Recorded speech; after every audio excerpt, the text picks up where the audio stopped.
Good morning, MouseHunt. Welcome. Feedback Friday today, November the 25th. How's everybody in the chat room doing this morning? Hello, should be Dave. Yes, it is Dave. Hello, good morning. Hello to everyone in the chat. Hello back at you. Good morning back at you. Hello, hello. Well, today not too much to discuss, but I'm going to do a quick little behind the scenes, tell you what we've been working on coming in the month of December. A feedback question for hunters in the chat, or if you're watching this recorded, you can reply to a summary that will be in the tavern section of the forum with your feedback as well. And finally, a trivia question as always to close things out. Larry will have a reward link. The answer is not 48 this week either, although it's maybe close to 48. We'll see. So first of all, behind the scenes, what we've been working on, with December just around the corner, the Advent calendar will be returning, providing hunters with a treat for each of the first 24 days in December. You'll earn an Advent chocolate for every day on the calendar, so you will earn 24 Advent chocolates. And if you open up the door on the same day, which it is unlocked, you'll also earn a bonus item. The bonus items in the Advent calendar have been reworked from last year, and they've been updated. There's some new things. There might be a few familiar looking items, but there's also some new goodies to find, so we won't spoil the surprise. But if you visit and open the door on the same day which it unlocks, so if you open up the fourth door of the calendar on December 4th, according to the Narnia calendar, you will get a bonus item along with your Advent chocolate. Yay, Advent calendar. And what you do with your Advent chocolate, that's kind of similar to in previous years. You can purchase trap skins for them, and there'll be some festive charms as well. So you'll be able to choose what you want to spend your chocolates on, what you want to exchange those for, as well as if you show up on the bonus or on the day itself, you get a bonus item. We've made a couple other little updates to the Advent calendar as well for this year. There's a countdown timer showing you when the next day in the Narnian calendar starts, which is UTC is the time zone that works in, is a Universal Time Code. I think that's what that stands for, which is 7 p.m. here in Toronto, I think, although time zones can confuse programmers quite often. So if you're curious as well, you can Google or just search current time UTC, and I'm sure you'll find the current time in UTC, and you can use that to see when the day will start according to you. But as I said, this year the Advent calendar on the browser at least has been updated, so it'll tell you the amount of time. This is time right here. I'm holding time until midnight, and the day will roll over, and you'll be able to open up the next door in your Advent calendar. Some positive feedback for Advent calendar. So that's coming because December's just around the corner. Time's flying. November, I feel like it just flew by in a Fort Rocks flurry. Which brings us to the next thing we've been working on for December, which is, of course, the Great Winter Hunt. This year's Great Winter Hunt has more of a Christmassy kind of festive theme, a little less of winter and snow and a little more on gifting and Santa and stuff and sort of themes like that.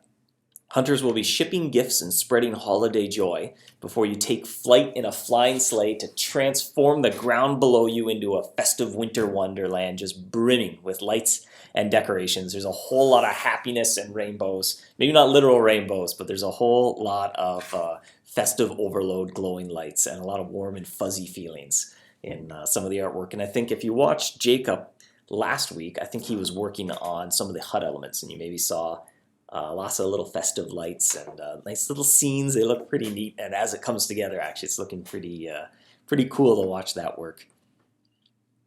So you're being Santa is a comment in the chat. Yeah, in a way, you're taking flight in a flying sleigh, just like Santa Claus. And the ground below you, as you fly over, will transform into an amazing winter wonderland for all to enjoy, and you'll be rewarded for creating as much winter wonderland as you possibly can by just racking up the miles on that magic flying sleigh. Dennis in the chat says, warm and fuzzy feeling are neat, but is there loot? Of course, it's not the Great Winter Hunt without some rewards to earn. A limited edition trap. I believe we're doing 2 limited edition traps this year, so there'll be 2 different traps to earn. Some other rewards as well. Some new things to find. And Kate in the chat is singing "Here Comes Santa Claus." I assume singing anyway. I mean, it's just text, so you could just be in a monotone voice saying, "Here comes Santa Claus, here comes Santa Claus, right down Santa Claus Lane." But I assume you're singing it. There's a melody there. Return of the Winter Aura, another question from KDM in the chat. Most likely, yes. That particular detail hasn't quite been finalized in the event, but we are certainly planning on returning the Winter Aura this year.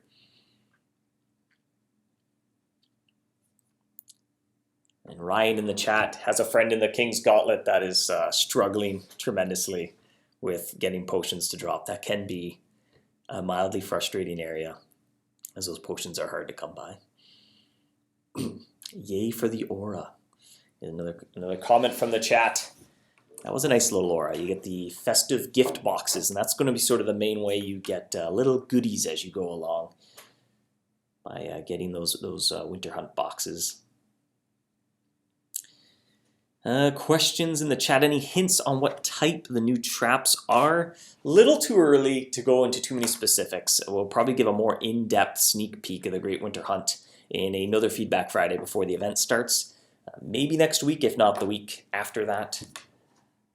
So still a couple Feedback Fridays to go. Going to wait until we pull things together a little bit more. So I have a little bit more to share. I don't even really have too much art to show, or the HUD's not quite there. It looks a little bit weird right now. It's still in that rough state of the developers pulling everything together. So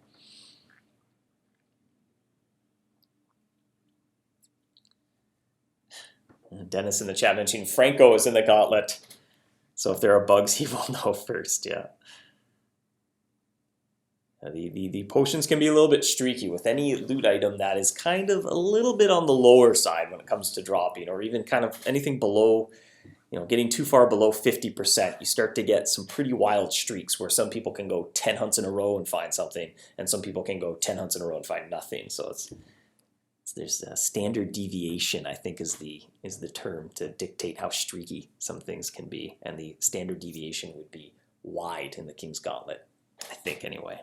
I didn't take calculus or finite. I think that's finite. I don't know. I'm not a mathematician. And yet I do a lot of spreadsheets on an almost daily basis, but I guess we'll just trust the math knowledge I have for the moment. Will there be any mini events? Ryan asks, for Labyrinth, Sunken City, etc. coming up before Great Winter Hunt? No, nothing planned before the Great Winter Hunt other than the Advent calendar, which will be coming for December 1st.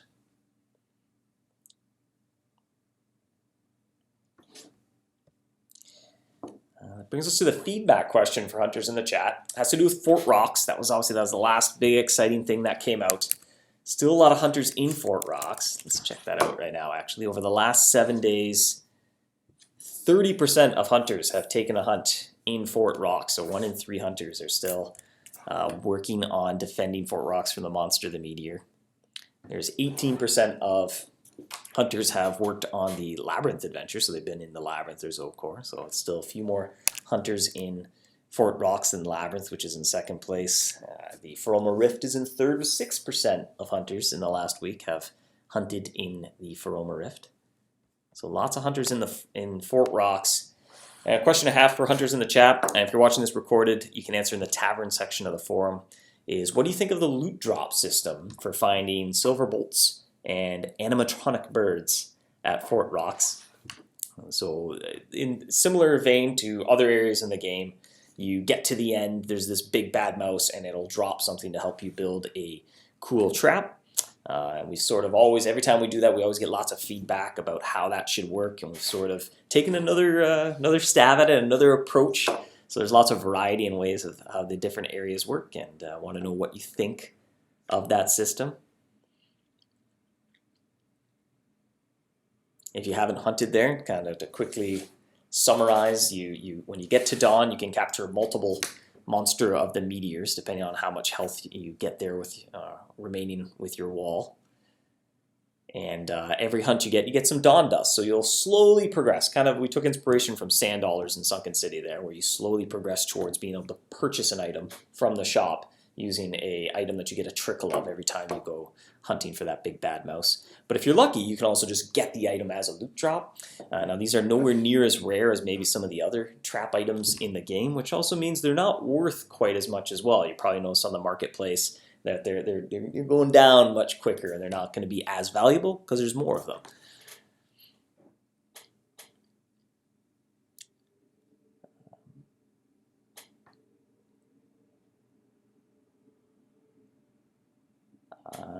Yes, some mixed feedback so far.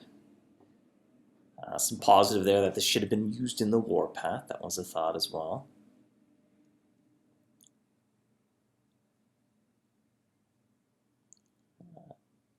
Hunter's got both, so we got both the traps pretty quick.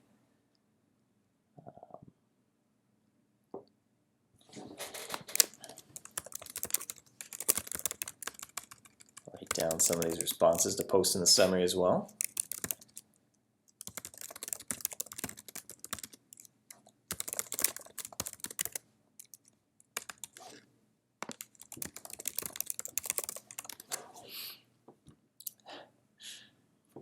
Like that suggestion in the chat, can I get a Grumble Aura? I've missed 7 monster of the video. Once you get set up, once you get those upgrades built, you can really start crushing the monster of the meteor mouse as well. It's kind of, the area has an interesting flow to it where there's these phases of, it's pretty tough to begin with, and then you build a few upgrades and it starts to feel better, and just over time you get faster and faster and faster at it. So it has a lot of sort of tiers of progression.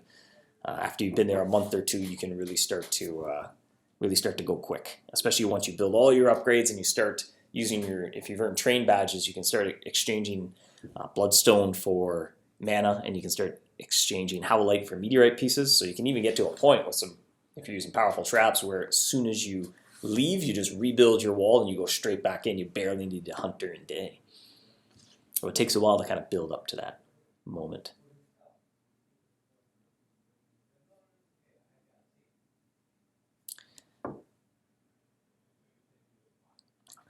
Different question from the chat here about Spooky Shuffle tickets. When can we not play them anymore? It will be in January, actually. That is the longest time anyone has the Aura for. Now, hindsight, I think next year, if we do the Aura, we won't have it provide Spooky Shuffle tickets, and instead you'll earn your tickets through the event, and then when the event ends, you can no longer get them, and that will result in fewer Spooky Shuffle tickets, or sort of fewer of them, sort of dragging on into November, December. Feels a little bit weird to be getting Halloween drops in December, so maybe we're going to tweak that a little bit. Put the emphasis of the Aura more on the stats and little bonuses like that, or something more generic, something a little less Halloween themed.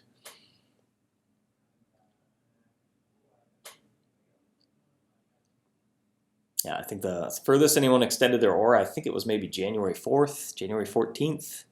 For some reason, January and 4 rings a bell, so somewhere around there. We'll probably let you know a little closer to the date, but maybe try to use them up during December if you're sitting on a stockpile of tickets, or when your Aura expires. It might be a good time to use up your tickets, or you can save them for next year. Another thing maybe to get some feedback on here that crossed our mind, we were discussing it here, was adding some sort of way to use your tickets really fast. So if you have 100 Spooky Shuffle tickets and you really don't feel like playing the Spooky Shuffle 100 times, some way to kind of say, you know what, I just want to throw these all into a big hat, just see what I get. Maybe it's not quite as good as if I sit and I play the Spooky Shuffle, but I'm just going to get a bunch of stuff, and I'm like, cool, I cashed out my tickets. That was sort of an idea that we were discussing in the office. Might be interesting to see what hunters think of that idea as well. Something we might keep in mind for next year.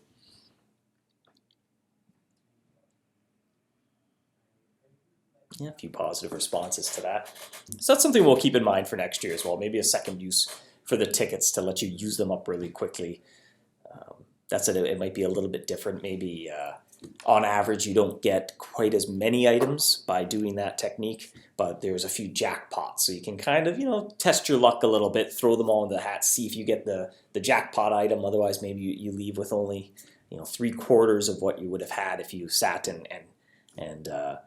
played the Spooky Shuffle that many times. We have a whole year to consider that, so keep that in mind.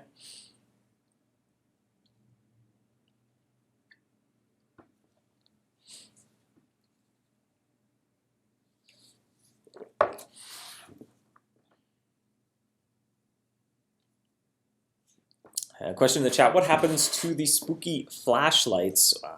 Well, if we repeat the same Halloween event that we did last year, that's something we'll probably be considering as next Halloween draws near. You'll be able to use your flashlights. Otherwise, we'll probably just have some way to kind of cash them out, similar to how candies worked, but it's a little too far away to consider what we'll do with flashlight batteries in 2017. Question in the chat, is the Snowball Showdown coming back? That's a good question. Yes, it is. A couple new shapes as well to discover, so the board will be a little different every time you play it. If I recall, last year there were 4 shapes. I think a big gift box, a small gift box, a candy cane, and another shape that I can't remember. Maybe somebody in the chat will remember that.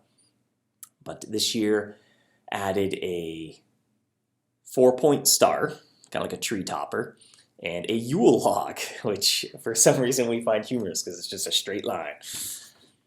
But so there'll still only be 4 shapes on the board, but the 4 shapes you find are going to be a little different. So it's one more little piece of the puzzle to figure out while you're throwing those snowballs. You have to figure out, well, what shapes, where are all these different shapes. I said, I guess you will know what shapes are on the board because at the bottom it will show you, or will it? I don't know. You know what? I haven't played the new Snowball Showdown enough. We're still kind of wrapping it up. So, like I said, it's a little too early to go into too many specifics about the Great Winter Hunt because we haven't quite got to the point where we're spending all day just playing it, and then we really start to get through the nitty-gritty details.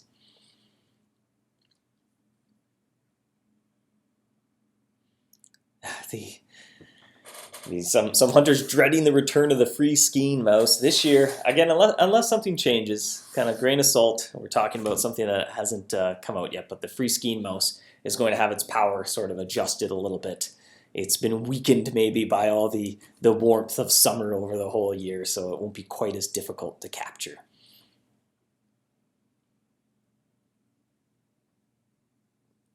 And question from Ryan, will the toboggan be changed to a sleigh race? It's something completely different. We've drawn inspiration from, or a little bit of inspiration from last year's toboggan event, but it works quite differently. You're still kind of moving forward, obviously, because you're in a sleigh and you're flying, but you're not racing against an opponent. There's not sort of obstacles slowing you down. There's no speed sort of going up and down like that in the same way where you're accelerating down a hill faster and faster. So it's not quite the toboggan event, although we did draw some inspiration from that, as well as some other areas in the game. And we'll probably go into that a little bit more next week or the following week. I'll probably have some screenshots of the hunt. I'll be able to kind of show hunters how the event's going to work, give a little sneak peek.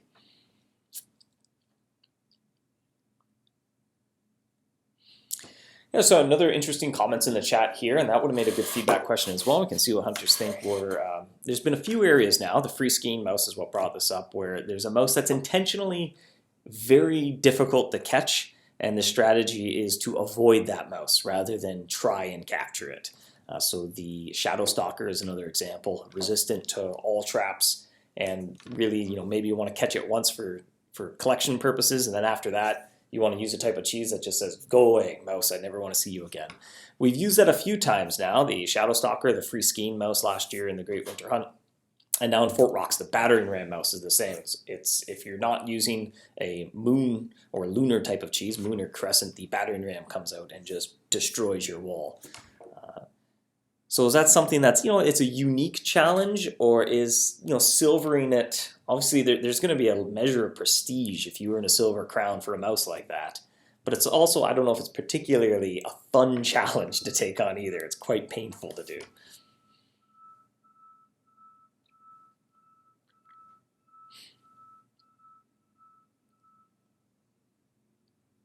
Yeah, so it's interesting. Yeah, and similar comments in the chat. It kind of goes against some of the nature of the game where you're trying to avoid the mouse rather than capture it. The alternative, like in Fort Rocks, there's all sorts of areas in the game where you need to create a specific cheese to move to the next phase of an area to then keep progressing forward. Now, Some areas, it's particularly punishing if when you run out of cheese, there's absolutely no option left for you. So imagine in Fort Rocks, you're going through the night, and you didn't quite prepare well enough, and your wall still has health, you're getting pretty close to dawn, but you run out of crescent cheese, and now, well, you're stuck. Your only option is to retreat. Whereas having that mouse allows a way, well, I can still try to just get a little bit out of this run without completely wasting the time I put into it. So, similar into the labyrinth as well. It takes a while to go through the labyrinth, and so if you run out of glowing Gruyere and you get stuck, it's like, well, there's absolutely nothing I can do, or there's no choices I can make of where do I want to use this cheese, where do I want to use that cheese.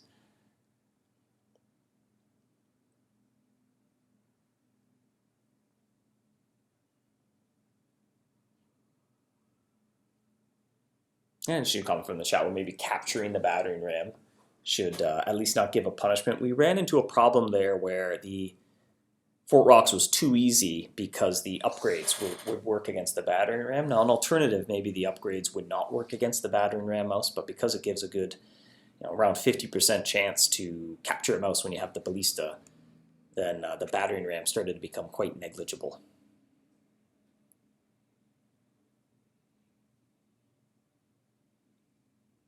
A while is an understatement. I assume with the labyrinth, it doesn't take that long to go through the labyrinth and make it out to Zokor. Just sort of, I don't mean, going through and doing a Minotaur run 10 times or anything, but going through the labyrinth, make it to Zokor, sort of planning that out to know how much glowing Gruyere you should have.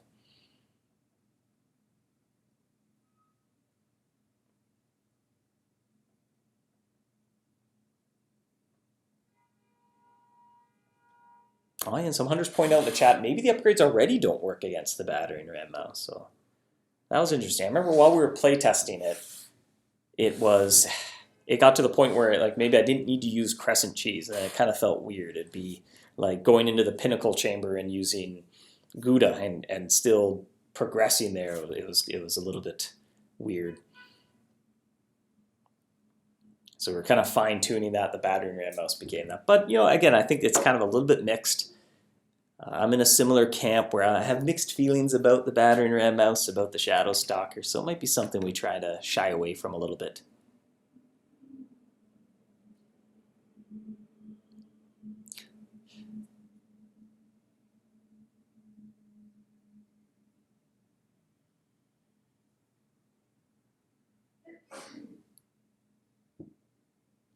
And that brings us to the trivia question. So we'll end things off here with the trivia question. Larry has rewards.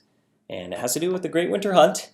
And the answer is not 48. Usually the guesses of 48 start coming out. It's a popular guess for some reason. The Great Winter Hunt. How many Great Winter Mice are there? I'll give you a hint. It's a lot. And it's more than 48.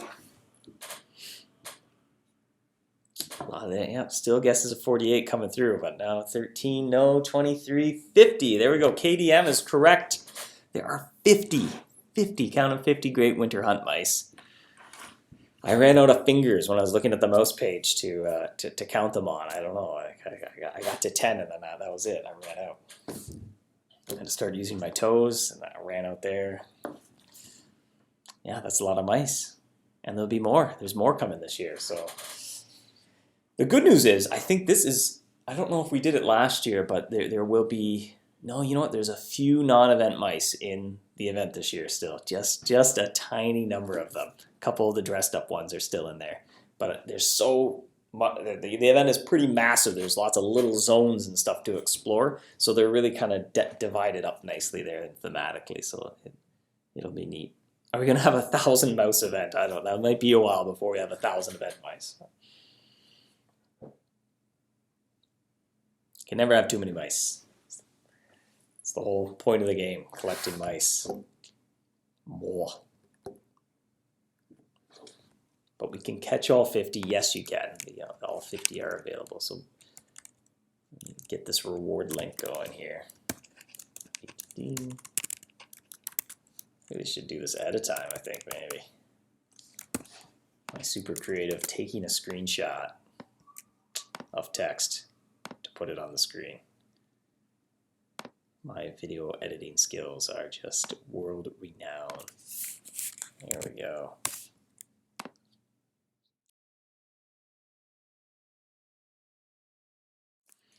So here's a reward link from Larry. Did I click that link? Uh-oh. Let's hope this is as working as intended.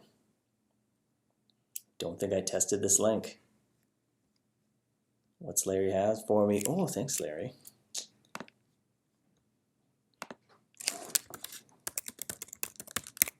Oh, I was about to put it in the chat. Dennis beat me to it, so there you go.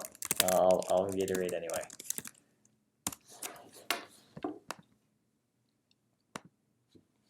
There's some Super Brie behind that link. If you click it within 7 days of this broadcast, you can have some Super Brie.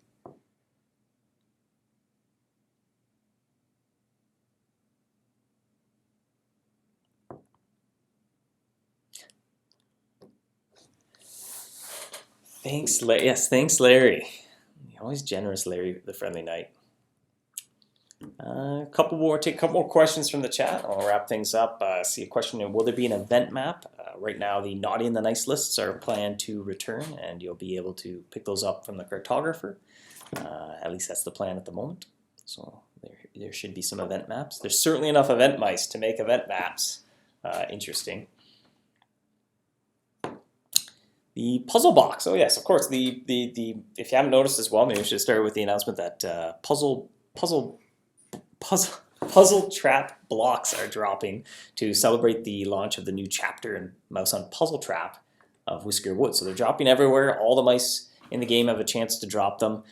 Tougher mice have a better chance of dropping them, and that sort of even scales with your trap power. So it's a little bit technical, but the chance of a mouse dropping a puzzle trap block is related to the chance that your trap has to catching it. So if you have a really weak trap against a powerful mouse, when you capture them, you're probably going to drop it. So anyway, the end result is after so many hunts, everybody on average gets the same number of blocks. They are a little bit different from last time. They are the same block, but the contents have been updated for Whisker Woods release. There's a few new things to find. I think you can find moon cheese inside of the block. And I think there was one other thing. No, I think it was just moon cheese was added, and the chance of getting brie was reduced slightly. So that's a new item you can find inside your puzzle trap blocks. You can find moon cheese for hunters bearing it up looking for a little help in Fort Rocks.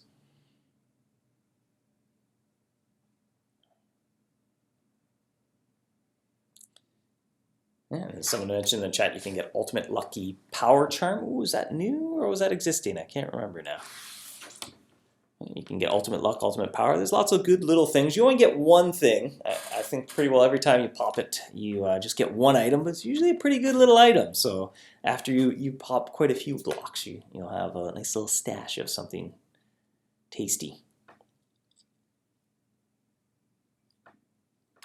And Ryan, I guess I went into a bit of a technical thing on the drop rate, but it should be about equal everywhere. So nowhere is really better than anywhere else when it comes to collecting those puzzle trap blocks. I'm trying to think of a way to explain this. It's probably overly technical other than just saying that, hey, everywhere has the exact same chance. But I guess, if your trap has a 100% chance to capture a mouse, then the puzzle block will drop 10% of the time from that mouse. So you'll get a block every 10 hunts, something like that. Now, if your trap had a 50% chance to capture the mouse, the chance of it dropping the block is going to be increased a little bit, so that again, after 10 hunts, on average, you should get one block every 10 hunts. So it's kind of weighted that way so that low-level players, high-level players, they all sort of, over the course of the day, they get about the same number of puzzle trap blocks. You don't need to worry about, well, I'm going to go somewhere where my catch rate is really high so I can get a few more of those puzzle trap blocks. It's just nice and consistent everywhere you go as a bonus item that you get. And the more you hunt, no matter where you hunt, the more you can collect. Pinnacle Chamber with Rumble, yeah, that's you can get them everywhere. It's just every single mouse in the game has a chance to drop them. Except maybe I don't think prize mice would drop them if you caught one. They're kind of special, but they don't get loot added to them.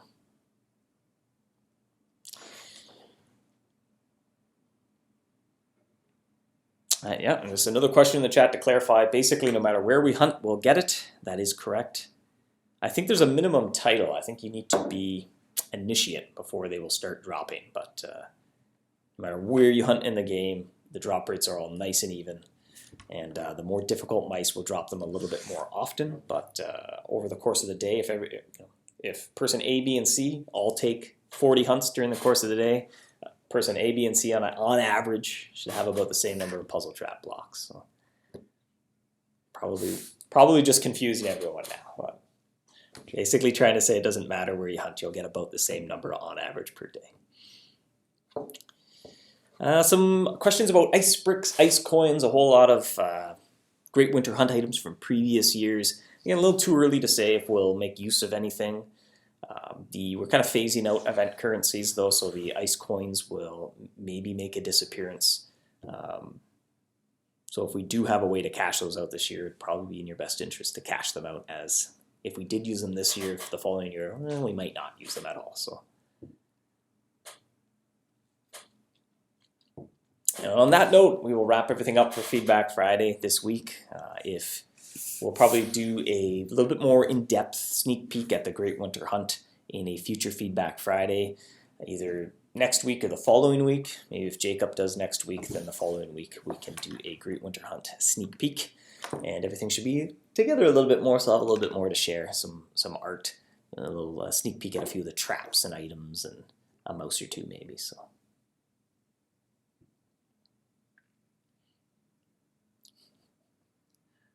Lots of interesting and cute suggestions for penguin collectibles. I think Michelle would be on board with that. All right, well, thanks for joining me. Happy hunting, and we'll see you next week.